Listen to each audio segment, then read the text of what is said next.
एक गांव में एक रामू नाम का लड़का रहता था। उसके पिता खेती किया करते और उन्हें बहुत सारे काम खुद ही करने पड़ते। पर धीरे धीरे उनका बेटा बड़ा होने लगा। वह खेती करते रहते और कई लोगों से अपनी जमीन का काम भी वह करवाया करते। रामू भी बचपन से ही अपने पिता के साथ खेतों में काम करता था। एक दिन रामू खेत में काम कर रहा था और उसे बहुत थकान हो रही थी। वह आकाश की तरफ देखा और सोचा, यह सूरज कितना प्यारा है। वह इतनी ऊंचाई से चमक रहा है और इतने सारे लोग उसकी रौनक को देख रहे हैं। मैं भी कुछ अद्भुत करना चाहता हूँ जिससे मेरे और मेरे परिवार के लोग सभी खुश हो जाएं और उसी काम से सभी लोग मुझे पहचानने लगें।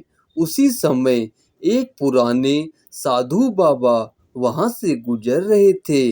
रामू ने उन्हें देखा और उनके पास जाकर बाबा को प्रणाम किया। बाबा ने रामू की चेष्टा को समझ लिया और मुस्कुराते हुए रामू से पूछा, बेटा, क्या तू भी अपने कर्मों का फल देखना चाहता है? रामू ने हाँ कर दिया और बाबा ने उसे एक छोटे से बीज की पूरी बोतल दी।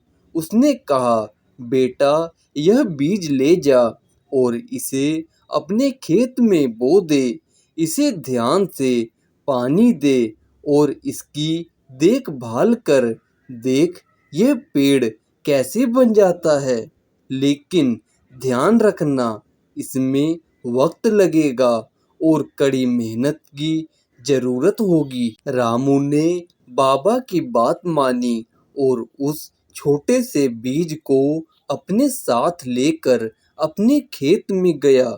वह बीज को धरती में गहराई में बो दिया, ध्यान से पानी दिया और रोजाना उसकी देखभाल की। रोज उसे देखने आता, आज कितना बड़ा है। उसे धैर्य से इंतजार करने की अब आदत हो गई। धीरे धीरे बीज फूटने लगा और वह छोटा पौधा अब बड़ा होने लगा।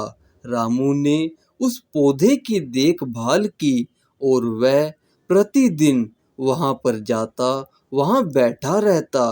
कुछ समय बाद वह बड़ा पेड़ वहीं पर बन जाता है जिसमें बहुत सारे मीठे मीठे फल लगने लगते हैं। एक दिन पेड़ पर अनेक सारे सुंदर फल आए और गांव वाले आश्चर्यचकित हो गए। उन्होंने रामू से पूछा, रामू, तुमने इस पेड़ की देखभाल कैसे की? हमने तुम्हें कभी ऐसे पेड़ लगाते हुए नहीं देखा। रामू ने मुस्कुराते हुए कहा, यह पेड़ मेरे कर्मों की बदौलत है। मैंने इसे लगाया, इसकी देखभाल की और आज मुझे इसका परिणाम मिल रहा है। ठीक ऐसे ही हमारे साथ होता है। हमारे कर्म, हमारी मेहनत आगे चलकर हमें अच्छा परिणाम देते हैं। सफलता एक दिन में हमें नहीं मिल सकती। इसके लिए हमें निरंतर लगातार प्रयास करते रहना होगा। हजार कामों को करने में बहादुरी नहीं है, बल्कि बहादुरी तो उस काम में है कि हजार बार एक ही काम को लगातार बिना थके किया जाए। तभी जाकर हमें सफलता मिलती है, तभी जाकर हमें कामयाबी मिलती है। हमारे कर्म, निरंतर मेहनत हमें सफलता जरूर दिलाते हैं।